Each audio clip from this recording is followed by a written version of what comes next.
All right. Hello, everyone. Welcome to the Realtor.com. Very excited to have the special webinar today with global business coach Cari Briner. And we are trying something a little bit different today. We are doing an Ask Me Anything. And so this is your chance to speak to somebody who is a practitioner, a leader, and just an overall believer in real estate agents and just doing the right thing and helping the buyers and sellers of today. And particularly if you're in that leadership role in coaching and supporting your team to doing the right things to help real estate consumers, especially in the market today. So Cari, so nice to see you. Hi everyone. Very good. Now, for those of you who have not been with us before, Cari, tell us a little bit about yourself, where you come from, what it is that you do. Sure. Again, thanks for having me. I love doing these with you, Angie, and this is fun. Ask me anything. I love this. This becomes a real conversation. I know we've had some questions come in, so I'm excited to discuss those with you and hopefully bring some value. I come from, the background of selling real estate. I started 24 years ago. I sold real estate in the Minneapolis market for many years. As a top producing agent, I then went to grow one of the top real estate brokerages in a suburb of Minneapolis. We were actually the largest in the entire state in closed transactions. We closed and sold and closed about 4,000 transactions a year when I grew that brokerage, which was amazing. In that time, though, probably the most important thing was I really helped a lot of people grow their real estate teams, which helped us grow as a brokerage. And that led me to growing more real estate teams across the country, 25 different states to be exact. And so it's been 24 years of selling and helping and supporting other people. I also own a national company. And today I partner with people to help them grow their businesses in whichever way that might be best for them. So I find myself working with a lot of team leaders and a lot of broker owners, which is why I find this to be a great conversation today. Awesome. Very good. Okay, so I do notice there was a little bit. GoToWebinar has been having some issues this week. I'm also where I'm at. I'm in Nevada right now in Las Vegas. Woke up to some crazy thunderstorms and lightning starting at 6 a.m. So hopefully we will continue on and will not get broken down by Mother Nature here.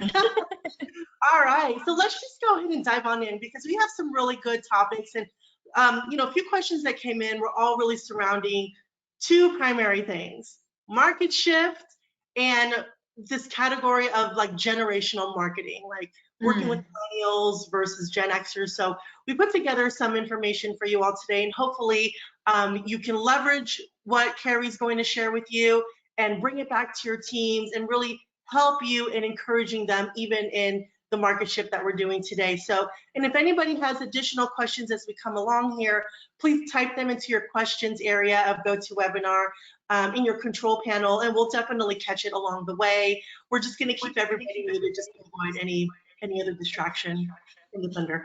All right, so let's go ahead and take a look at our first question here. Homes are on the market longer and my agents are not as confident as they used to be. Help us, Cari. So I always say, this concept of homes are on the market longer, this reality, which is the existing reality in most markets. Remember, any sort of reality or experience or situation, there's nothing good or bad about it. There's no emotion attached to it. It just is what it is. Oftentimes, it's us as human beings that attach some sort of thought or emotion to it that makes us upset, anxious, worry, or not confident. And so the first thing I think you need to help your agents with is their mindset around the concept of the fact that homes are on the market longer. To me, that is a very exciting thing. I built my entire business 20 years ago on open houses because homes were on the market for months when I entered the market.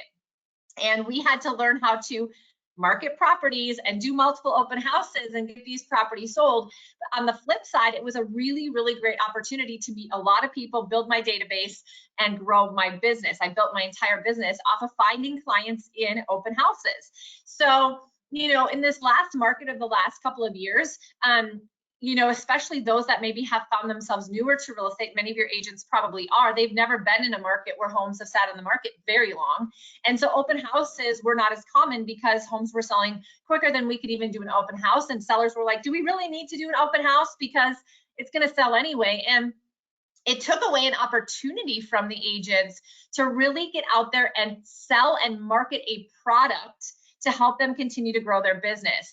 There's a statistic that once you list a home in a normal market, maybe not in the last couple of years because we didn't have time to do this, but in a normal or more balanced market, or even in a buyer's market, you should get 3 additional transactions from every listing that you have. That hasn't been a reality or a probability in the last couple of years, but it is today, and that's a huge, huge opportunity. So number one, they have to gain confidence through competence. So why are the reasons they're not as confident as they used to be? You need to identify those things as a leader and then bring those trainings to them. So the first one that is the most common in this situation is they don't have any systems for seller communication, because they haven't had to communicate with their sellers for more than a couple of days. And then they had offers, and then they were just going over the offers. So they had to hone a skill, which was, how do I take multiple offers and present them to my seller in a way that helps them make a great, decision? That was a skill they had to learn. That skill is not something necessarily they're going to have to use today. That's okay. They have to learn some new skills. So the first skill that they should learn is, what's going to be my communication cadence with the sellers? How often? What information am I going to bring to them? How do I get feedback from the showings? If agents aren't giving me feedback through my showings, how do I reach out and build a rapport and ask for the feedback? I mean, I used to have to make actual calls to realtors to get feedback because I needed information to give to my sellers. That was part of my job description. You know, that hasn't been a reality for a while, but it is going to be part of their job description now. If they promote the listing in different places, lots of times you get reports back and you have number of views and number of saves on different sites and so forth. Gathering that information and supplying that to the sellers, being in communication with online activity and other things is just as important as the in-person showings. And then, of course, explaining the benefits to open houses and doing them and scheduling them, making them an event, being as productive with those open houses as possible, being as intentional and purposeful with those open houses as possible, and then providing the feedback after the open house to the sellers. So there's got to be some cadence of communication. So help them figure out, what are we communicating to the seller, how often, and how does that look? And then really, how do we take this listing that we have and get it out to the masses to sell it, but also really to help us build our business? And so online marketing, videos, reaching out to our sphere, creating a new newsletter with listings, and then of course, open houses. Broker opens are becoming more commonplace again, you know, and so some of the things that I used to do that I was trained on 20 some years ago is all coming around full circle. Not necessarily anything new, just something different because of the state of the market.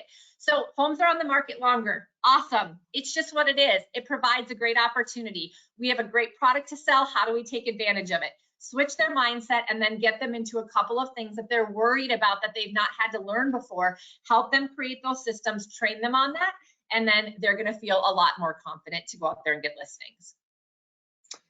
So I have a few takeaways from that, and I think it should really resonate with everybody here. Confidence with competence. I never heard it framed that way before. That is exactly what I am sharing with agents. So I have a webinar series here at Realtor.com. You know, myself, along with our training team here, we do over 50 live webinars, and we're getting busy again, right? Agents are now finding themselves with this gift of time to dial back into their business, learn new things, relearn things that maybe they didn't get to use those skills because they were so busy over the past couple years. So this is a really great opportunity. Again, it is a mindset shift. Having your systems in place. Now is the perfect time to go back to those trainings. Is your broker, you know, are you providing, you know, training for the CRMs and for the reporting that you have? How do you level up and make your trainings maybe fun again and give your agents back that time? The communication cadence. I think what's really important here, you did mention it, is that communication cadence with fellow realtors. Because over the past year, things were happening so quickly, you didn't really need to find out the opinions or, the feedback of other agents in your area on your listings or what it may. When I first started Cari, I supported an office with almost 200 agents. Okay, Yeah. I never practiced real estate, but I was always in the realm of marketing. I was a TC for a few years, and we used to have this open communication among agents if they needed help on pricing, if they needed suggestions on staging. And I noticed that agents weren't doing that as much these past couple years.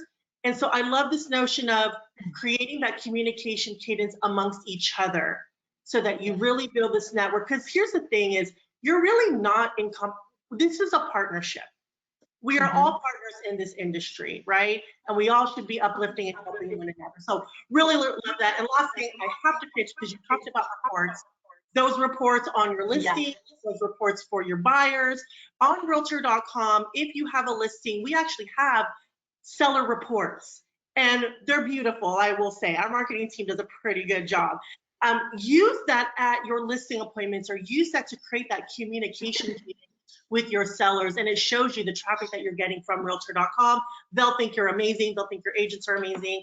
So there you go. Free to do. It's in your dashboard right under your listings. All right, let's move on to the next question here. All right, in this time of higher interest rates and high home prices, we just talked about this. What can we teach our buyers that they're not learning from the news and social media? So we talked a lot about this in the first question, but I know there's always more. So what you got? I mean, I think this is a little bit different but it all is coming back to the same thing. We all have to be more learning based in this time of transition. Because when we were in a very reactionary market, a very fast-paced reactionary market, that we just had to react to the opportunities and just run with them. We now have to get out there and find opportunities, and that takes more proactivity. And if we're not confident in how we find those new opportunities, we're not going to get into action and we're not going to find transactions. So being more learning based, providing more trainings, like you said, making it fun, bringing value. Your agents are going to show up if you're going to teach them something that's going to help them feel confident so they can go get business, right? So you don't just do training to do training, do purposeful training, things that you know are going to help them get business. So I love this question because we are in the market of higher interest rates and higher home prices. What that means is affordability is a little bit more challenging. We believe that the interest rate hikes priced out about 1 million buyers nationwide. And so what that did is that did take some of those buyers out of the running, and so we did all lose some buyers from our pipelines. That's why homes are staying on the market longer. The reality is though, because 1 million buyers went back into the rental market, the rental rates are not going down, and in fact could be increasing. Historically, rental rates increase and stay high if home prices are high.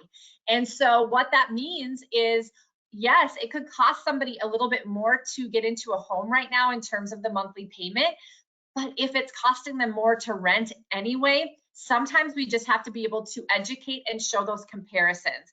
Because when you take the tax advantages and some of the other things, you're actually ahead of where you would be when you're renting, even if you're paying a little bit more in your mortgage payment than you are in your rent. So here's a couple of things that are important as you're looking for buyers. Well, first and foremost, just so you know, your agent's pipeline of buyers and sellers is not their pipeline of buyers and sellers anymore. And what I mean by that is, let's say 2 months ago, you have an agent that had 10 prospective buyers and sellers in their pipeline. Those buyers and sellers were wanting to make a move. They were kind of impulsive. They were excited because they could move, because they had great equity in their property, or interest rates were so low and money was practically free. And it was like, why not? Let's just make a move. We had buyers and sellers that wanted to move. It was a very unique market in that way. In most markets, people aren't moving just because they want to. They're moving because they have a strong desire to. There's something more important that's going to be there for them in the move, and or they have to move. So we have to realize that our pipeline of potential clients from a month or two ago, they probably aren't potential clients today because they're different people. They were people that wanted to in that time. They probably don't need to today. So what we have to do is let our agents know it's okay. Put those people back in a drip campaign, keep in touch with them. This is probably not their right timing. Don't chase something that's probably not going to work out because you're not going to get a result. You're spending a lot of time working on something that isn't going to pay you, and it's distracting you from going out there and filling your pipeline with new clients who have to or really have a strong desire to move, despite the fact that there are higher interest rates and the home prices are still high. Okay, so there's motivation there, and we've got to reset our mindset around that and go fill our pipeline with new people. So how are you going to teach your agents to lead generate, to fill their pipeline with new clients, new prospects that are ready for this market? You have to help them find the people that need or want to move. And so there are still buyers out there that were not able to make the move a few months ago because they were just unwilling to get into multiple offers, pay $100,000 more than the price the home was listed for, and waive their inspection. They just weren't interested in doing that. And now they can come out here and have negotiation power. And even though interest rates are higher, if they don't have to pay $100,000 more, and in fact, maybe they could even negotiate on the price or on repairs on the home and do inspections and do all these things, we better be able to do a comparison for them, get partnered with your loan officer, and show the difference in actually what the payment is. Because in many instances, it's not that dramatic. And in fact, they feel more confident moving forward because they know that they've been able to do the inspection, and they know that, you know, they're moving into a home that doesn't have a bunch of repairs. And so they'd be willing to pay $100 more a month for that opportunity, or $150 more a month. There's also the opportunity for rate buy downs, and this is becoming more and more popular, or commonplace, for lack of better words, in the market. So talk to lenders about their permanent and temporary buy downs, and you can offer that as a listing agent if your seller agrees to buy down the rate for the buyer for a couple of years if it's temporary, or for the life of the loan if it's a long-term one. And it will save your sellers probably in the long run, because they won't have to maybe do as big of a price reduction or adjustment in their pricing if they offer that. Because remember, most buyers are motivated by the monthly payment, not by the price of the property. And most buyers are pre-approved for much higher than they would actually buy anyway. So it's not always the issue that your buyers are no longer pre-approved, it's that they just want to pay the monthly payment. So rate buy down is a big one. In some cases for FHA loans, you can actually pay to get rid of the PMI, and depending on a person's credit, that could save them quite some time. On top of that, are you still there? Can you still hear me? I am still here. I'm just Okay. going to shut off our cameras because we're getting a little glitchy here. Okay, perfect. I just wanted to make sure it wasn't on my end. No, it's more smoother. We'll just keep our cameras off for the time being. Sorry, everyone. Okay, no worries. It's technology. So, Yes. you know, so these are some of the things. Can you bring in great loan officers that support your business to train your agents on some of these unique things? And the last thing that I'll mention is I think assumable loans are going to be coming up again. And I actually just spoke to a partner of mine, and they're listing a property and offering that up because he does have an assumable loan at like 2.7%. There's some great opportunities here for us to jump back into some of these things that, you know, many of us who've been in the business for a long time, we're familiar with, but we need to get educated on these things. So once you're educated on all of these things I just talked about, how do you teach your agents to go out there and talk to their database, their sphere of influence, their past clients, their friends, their families, and their community at large about, look, it's all about your payment. Don't panic because home prices are high and interest rates are high, because the reality is what you can get homes for now, what you can negotiate, how you can buy down rates, maybe you can even assume a loan. It doesn't mean you can't buy. Doesn't mean that you can't sell if you're a seller. We can offer some of these creative things to find buyers.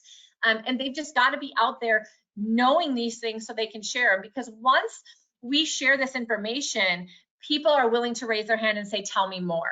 You know, we're looking at investor opportunities.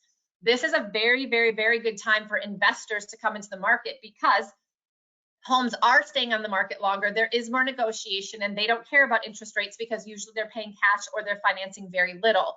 Also, because of what we just said, 1 million buyers being priced out, we know that rental rates are staying high and people need a place to live. So we're looking at a lot of increase in investors. In fact, if you have clients in your database, and this is what you can teach your agents, who are living in a home that they've lived in for a while, they have great equity, maybe this might be the time for them to look at downsizing or moving into a condo, or just changing their property because they've been thinking about moving and keeping their home, renting it out, and then moving to the new property. Because at the end of the day, this could be a very, very good market for people to start investing. So let's talk to your agents about doing buyer seminars again, first-time investor seminars, going out and talking to the community and other business owners about investing in real estate, understanding and learning about the short-term rental market, which, by the way, historically has been recession-proof, believe it or not. These are all the things that we should and can be teaching our agents. So if I were a leader today of any sort, I'd be writing down the different things that I could train my agents on that get them into action to help them find a client. Now is the ideal time to really bring back into action those first-time home buyer seminars.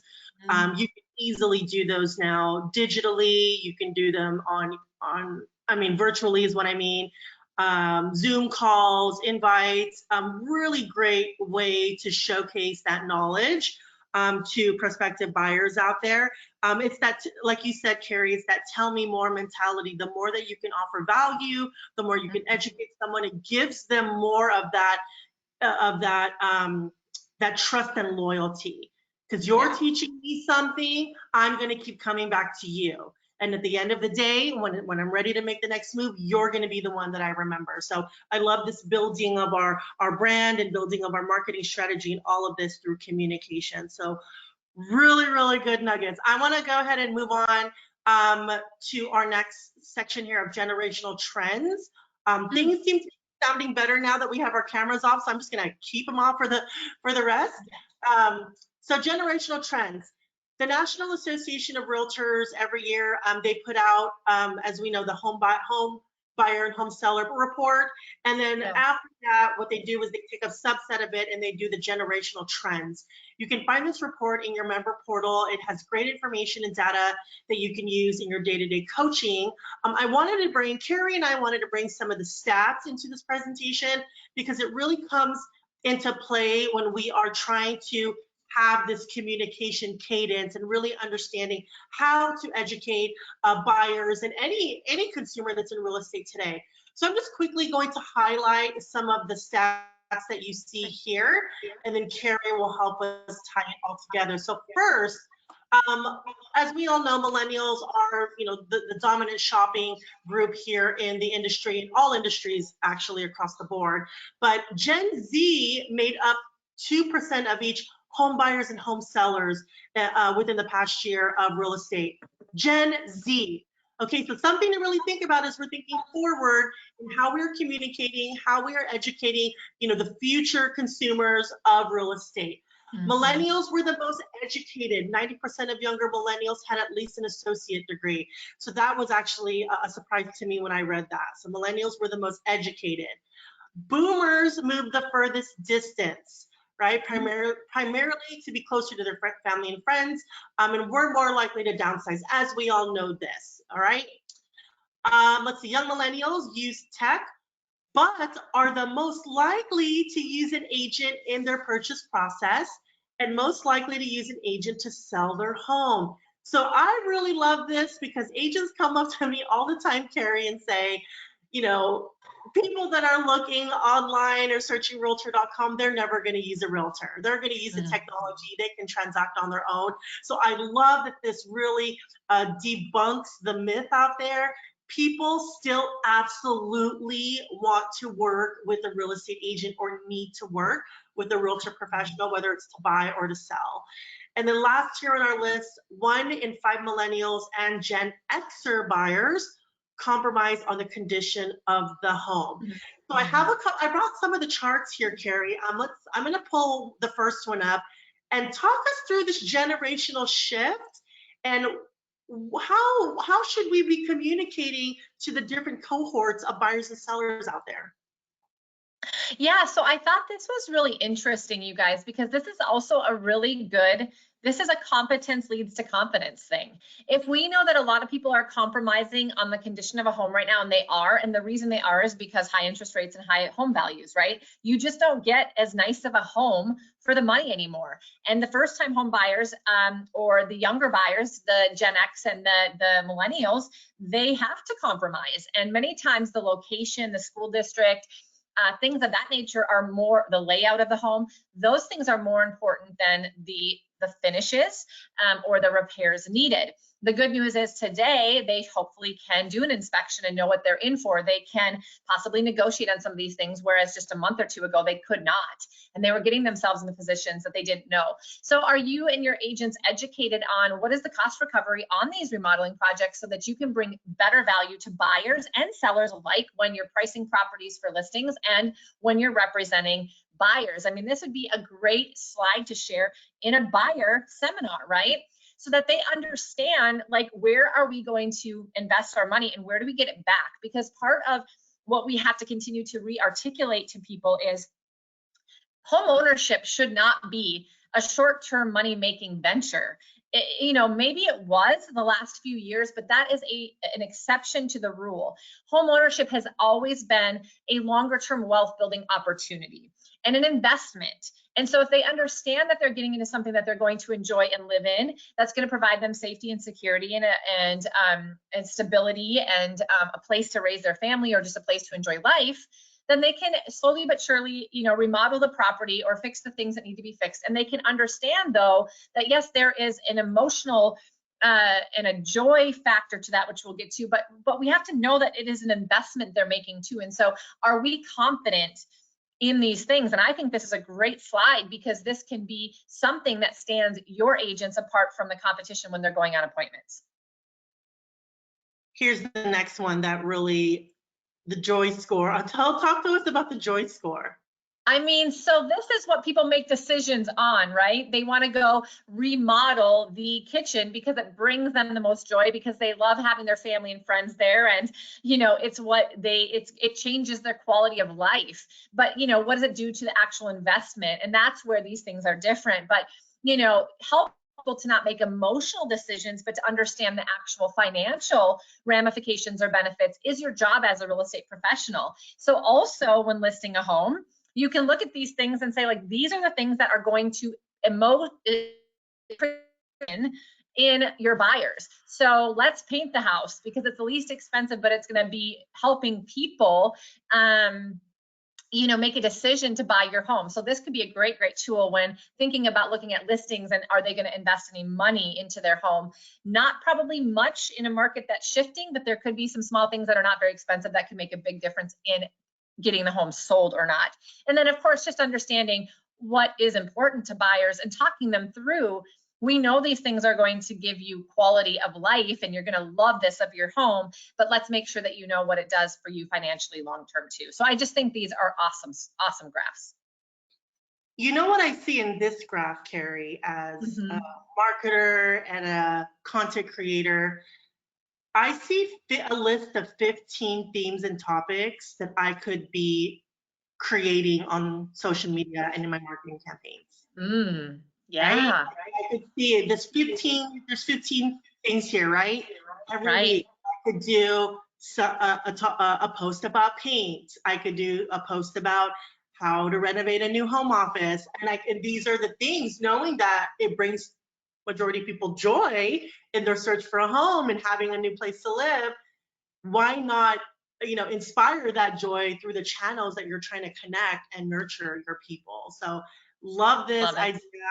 My wheels are spinning on how we can incorporate this in some of our in our marketing and content. All right, here's our next question. We've slowed down a lot. Yes, we all have. What opportunities do we have for buyers who are still out there looking? So, I mean, the opportunity is, comparing, if they don't buy, what else do they do? Maybe rent, maybe stay with family members. Well, we all know how staying with family members sometimes can be a bit tumultuous. And so how long do they really want to do that? Does it affect the relationship? I mean, I've talked to a lot of buyers that are saying, I can do it for a little while, but I don't want it to affect our relationship, especially if you've got buyers that are married and moving back in temporarily with, in-laws and things of that nature. So there's some real, relational challenges that can come up with that. So then their opportunity from there is to rent. And so your opportunity to present to buyers is a true comparison, and to help them understand not only the monthly payment differences, but the overall enjoyment of their life having and owning a home, the tax benefits, and actually meet with a tax strategist and help them give some examples at different price points of homes. You can literally create some of these things, and these are going to be general renditions, and you can of course create that disclosure, but wouldn't it be great if you could show those opportunities in some actual, general numbers for people so they can really see it. And then the buy downs, the assumable loans, the PMI payoffs, all of those things are great opportunities for buyers. We just have to show them that they exist. And then the negotiation opportunities are there for buyers. They can negotiate repairs, they can have inspections, and likely they don't have to pay over asking price. There's still some properties that might be priced really appropriately where that's the case. But if that's the case, they're already priced really appropriately and your buyer's getting a good buy. So I think the opportunity for the buyer is they're not going to overpay for a property. They're going to have more negotiation power. And so let's get them back out there and do some comparisons and figure out if it makes sense for them to buy. I would look for more assumable loan opportunities and listings, and maybe you use that as a possible listing tool. Go out there and talk to sellers about what kind of loan do you have. If you have an assumable loan, maybe this is a great time for you to sell. We still are at an inventory shortage, you guys, believe it or not. There's just a lot of buyers on the fence, which is why things have slowed down. But we are literally still in an inventory shortage. And based on some recent stats from NAR, they believe that that's going to last for a number of years to come.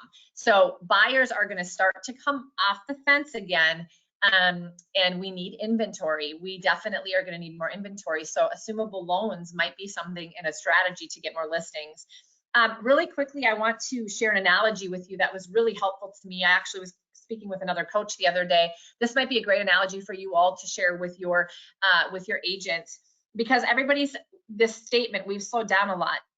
We are in the transition of a changing market. We're like right in that middle of that transition, which always feels a bit slower. And here's a perfect example of what we're experiencing right now. This coach was speaking to a team of agents, and they were avid golfers. And so he used this as the analogy. He said, I know you guys golf a lot. You love to golf a lot. And they said, yeah, we do. This is like something we do multiple times a week. And he said, that's awesome. So it looks like the weather's going to be good on Friday. So I'm going to assume you guys are going to go golfing on Friday, right? And they're like, yeah, probably. It looks like it's going to be really nice out. And he goes, and it looks like it's going to be really sunny and nice out on Sunday too. Do you guys think you're also going to go golfing on Sunday? And they were like, yeah, I'm sure we will. And then he said, well, it looks like it really starts to get rainy. What if it starts to get really rainy after Sunday? Do you think that next week you're going to go golfing in the rain? And they're like, well, probably not, because it's not that much fun to go golfing in the rain. So I'll probably just wait it out and wait for the sun to come back out. And he said, yeah, but what if it stays rainy for the next 2 months? What if it's literally rainy every day for the next 2 months? Are you eventually going to change your attire, get your rain gear on and go golfing, or are you just not going to golf for 2 months? And they're like, well, no, I mean, we want to golf, so we'd get back out there eventually.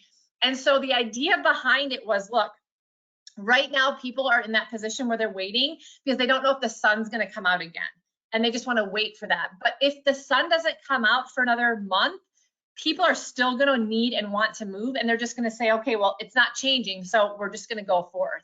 And so that is what's going to happen. People aren't going to wait forever. People are going to have to and have desires to move and have opportunities to move, and they're going to just do it regardless of the conditions. We're just in this little, time frame where people think that we're going to go back to what we were, or the odd chance that we would. They just don't want to, move too soon, so they're just hanging out for a little bit. Not going to take long for them to realize the market's changed, and they're going to be, acclimated to the change, and they're going to get out there and do what they want to do. In the beginning, you mentioned, people are going to have to make temporary adjustments to their living situations, and that a lot of times includes moving in with family members, in-laws, and I actually think that becomes a #1 motivator because you're right, it is difficult to move in with people that you're not used to living with or you don't desire to live with for a long term. I think that does actually become a motivator, and I think the biggest part of that is sticking with your clients and making sure you're constantly educating them and always making sure that you're making them think and having this new way of thinking, right? So that education value means everything, and just showing to them what actually exists and what's available to them. They can only learn so much from the news, the media, like we saw earlier, we heard earlier. The best way for them to move forward and to achieve their dreams of home ownership is to work with professional realtors and brokers like you and your teams. Yeah. We had, a few instances about rent versus buy. I know we touched about it quite a bit. Yeah. You just, we don't have to, continue Yeah. beating on this, but yeah, definitely rent versus buy. Here's the thing, the situation for people, everyone is having their own, is living their own lives, right? And so it's a matter of, you're not going to force anybody to make a decision that they cannot make right now. It's always in that value of education. Do you have any final thoughts about the whole rental versus buy mindset, Cari? No, I just think stay in touch with your people that decided to rent. You made a great comment a minute ago. This time right now is the time that you need to double down, and you need to follow up more than you followed up. You need to create education pieces from your loan officer, from your tax strategist, from property managers that can give you from NAR. Like, get out there and look at the rental rates in your area, and then do some scenarios of what the payments are going to look like for an average buyer that might be in that same, like a first-time buyer, and what does that actually look like if they bought a home in a certain price range, and start doing these comparisons and start educating, and keep in touch more than you ever have, because these renters are going to turn into buyers, and there's going to be a lot of opportunities, and you need to be sharing that. And you're right, you can't force something, and the timing is what it's going to be. But don't give up, because I've seen people who've just gotten to rental situations who are like, I can't live here. Like, I need to buy a house. Let's start looking. And so we can't just assume that, people that are renting are not going to become buyers, and it might be sooner than you think. Yeah, you can absolutely still convert a rental lead. I get this question all the time, in my own webinars, Cari, that I'm getting a lot of rental leads and I just don't know what to do with them. Is you work with them, you help them. And here's the thing is, when you nurture someone who is a rental lead, or you have somebody, that is just in a rental situation, when you nurture them and you build that relationship, you have a client for life, because you stuck it out with them. They trusted you enough, and you've met them at the finish line. And so this is how your agents can build their database. This is how they create that business for themselves, and having the clients for life and referrals for life. This is how it starts, is really working with those rental prospects. All right, let's move on to the next one. Oh, I really love this. Is now a good time for me to invest in real estate? How do I? I don't know if there's a better time for an agent to invest in real estate. I mean, so here's the first thing I'll say about it. Number one is, if we don't find other ways to build wealth and use the money that we're making in real estate to help us build wealth, then we're going to continue to chase the real estate transaction for the rest of our life. And that's not a fun place to be. And that's where most of your agents are. And maybe some of you are still as leaders and broker owners. It's not uncommon. We're moving into a market that's going to be really good for investors. Look, we know the inventory. We have access to the products. We can see things come on the market day one. We can even find off-market properties, right? So we understand the process. We have access to the product. So why wouldn't we go purchase an investment property? I think it is a fantastic idea. You can invest in real estate and not have a penny of your own money. Okay, you can look to hard money lenders. You can look to commercial lenders. You might have to have a little bit of a down payment, but you can also go in on it with another agent or two and invest together, flip a property, and then split the profits. And now you've got some money to go invest again, building blocks. Right now, duplexes, triplexes, fourplexes, yes, they are higher in price because home prices are higher. However, rental rates are right now, we are seeing across the country, people who have owned these properties, these multifamily properties, have not increased their rental rates to the level that they could. It is very, very common that when people own unit properties, that they've got good renters, that they don't increase the rental rates nearly as much as they could, because if they've got good renters, they don't want to rock the boat. So we see these things coming on the market, and then we see the information of what they're charging for rent. We look at how much we're paying for the property and the interest rate, and we go, well, that doesn't pencil. I'm here to tell you that you need to do your own research, because what they're charging for rent in those properties is probably significantly less than what you could if you bought the property. And I'm seeing people actually go and purchase those properties and then get the rental rates up to what is standard in the area, and it's still an extremely, extremely good investment that's cash flowing.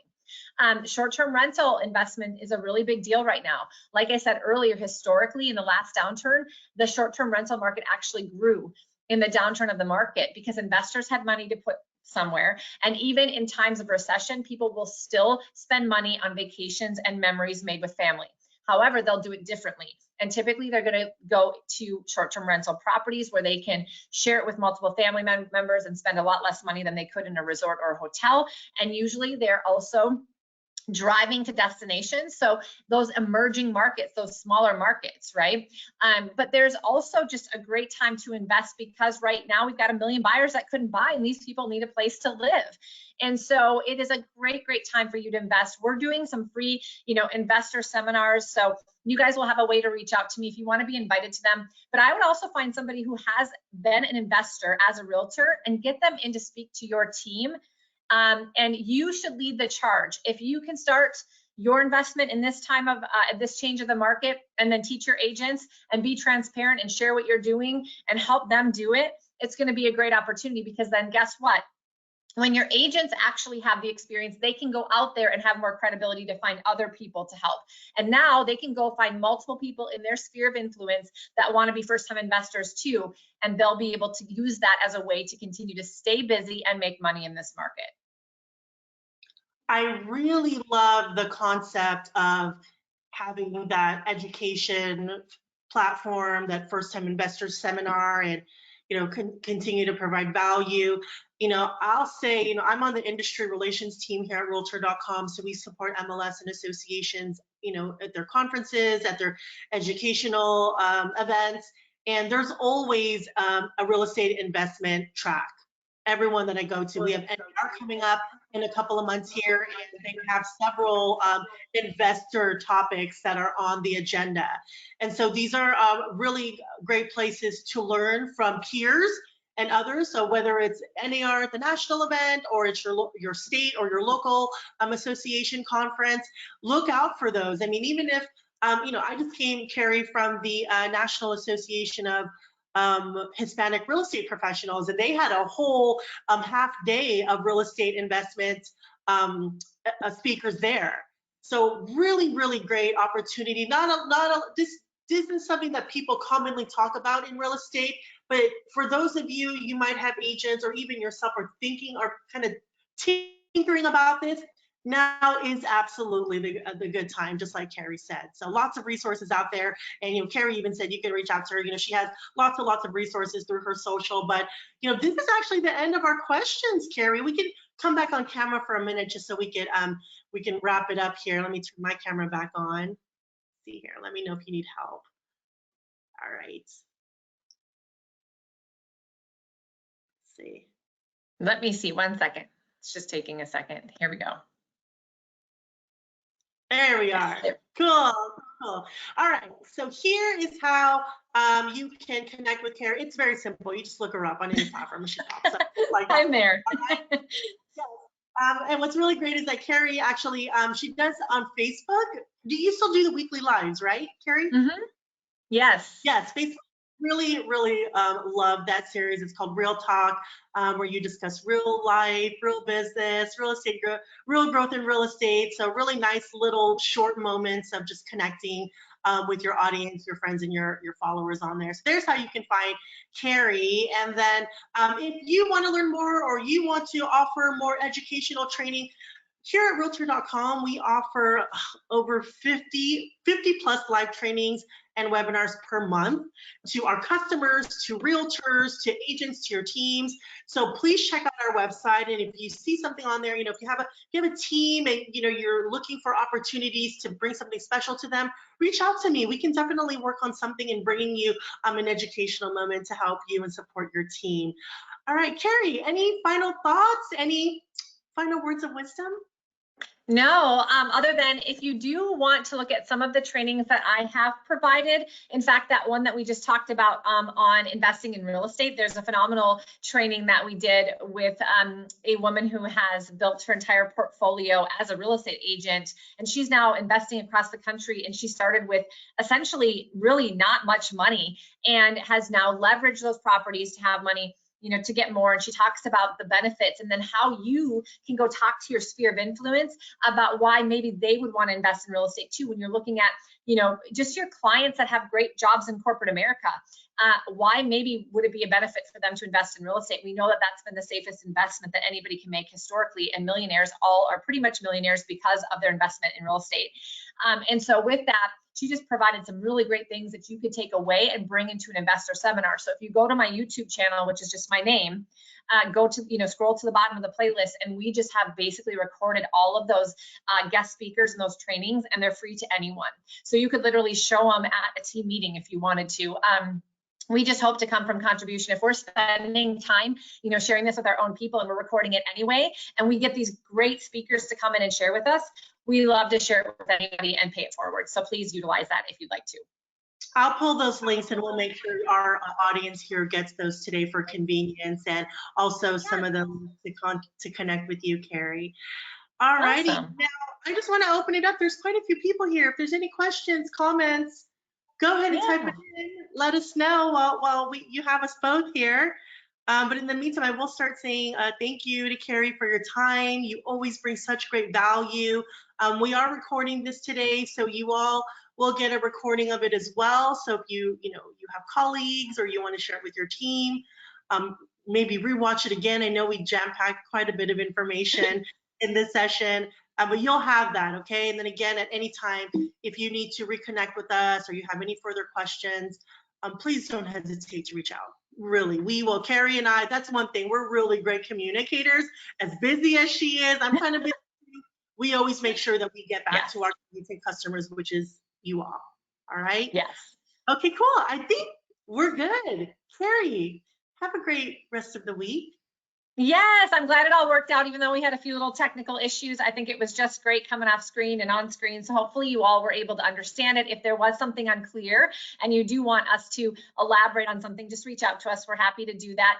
The last thing I'm going to give you just hopefully energy to take away as you get out there and grow yourself and educate yourself and bring that education to your agents. This provides you a great opportunity to grow your team or your brokerage. In any downturn or shift in a market, it's one of the best times for talent acquisition, because it's when people are looking for a change. Because in times of uncertainty, they're willing to throw themselves into a change because change is already upon them. And so, they may be looking, especially this time of year, to be around a different leader, a better leader, one that's going to educate them. And so share everything that you're doing with your own team. And I know that it's going to help you grow. And remember, if your agents on average are going to do a few less transactions in this transitionary market, which they might, the more people doing less transactions can still equate to the same, if not better, profitability for you. And as a business owner, that's very important for you to understand, because we want you to continue to succeed and thrive in this shifting market, not just survive. So good luck to you all. Thank you for allowing me to spend time with you, Angie, as always. I really appreciate you inviting me. I loved this format. Thanks for submitting the questions. Great questions, and hopefully it helped many of you. Thanks, Cari. All right, everyone. Have a really great day. Be safe out there. Hope to see you soon. Bye-bye.